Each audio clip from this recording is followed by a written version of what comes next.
Welcome back, everyone. Today we're going to be shedding light on how the black pill theory differs from the red pill theory. So how are these two theories disparate from one another? Without further ado, without further delay, allow me to demystify that answer to that inquiry right here, right now.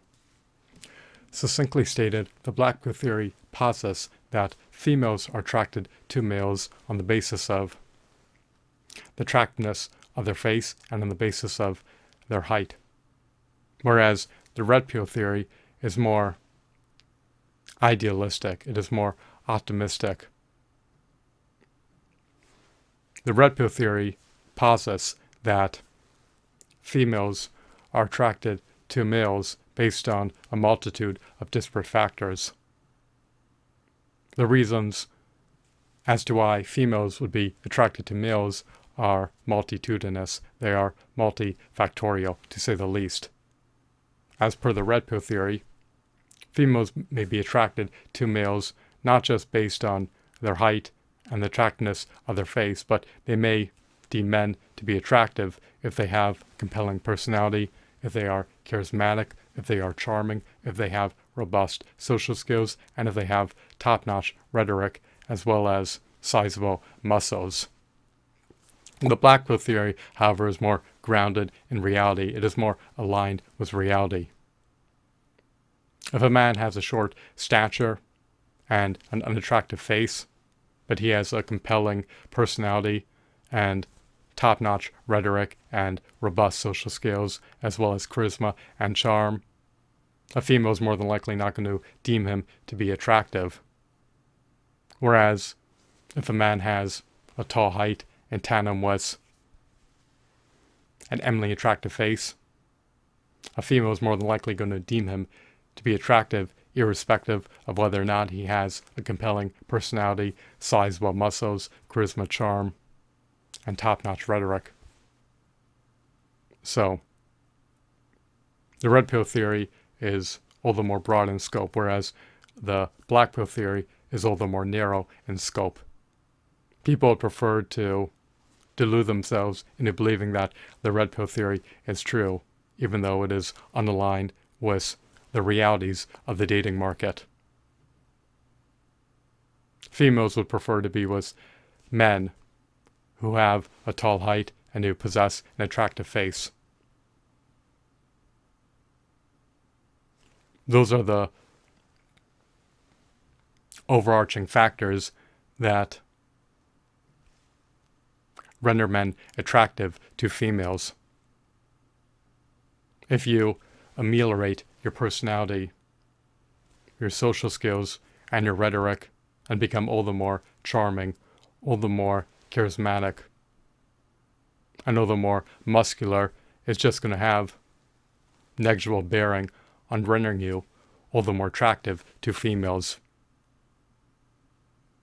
So, the two theories are vastly disparate from one another. You should not idealize reality. You should not delude yourself into thinking that you can significantly influence whether or not someone deems you to be attractive.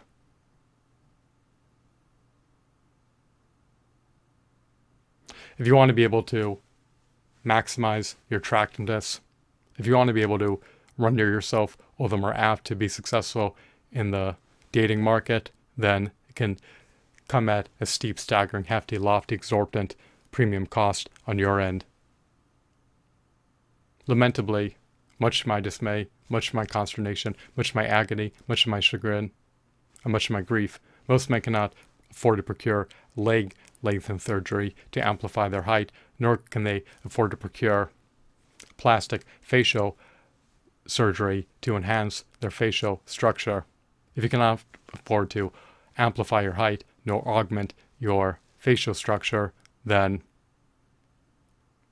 your dating marketplace value is more than likely just going to flatline or even decline over time. Unfortunately, it is what it is. You have no purview over influencing whether or not someone deems you to be attractive.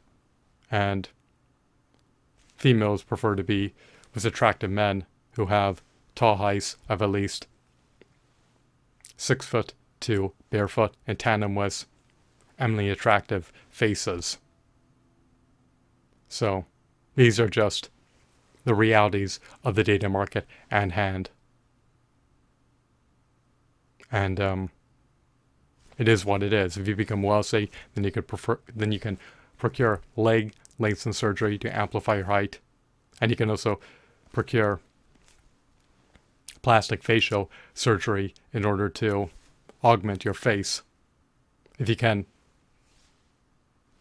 obtain a tall height of at least 6'2", barefoot, in tandem with a highly attractive face, then that will significantly amplify your dating marketplace value and render you all the more attractive to females, as per the other variables that you have purview over.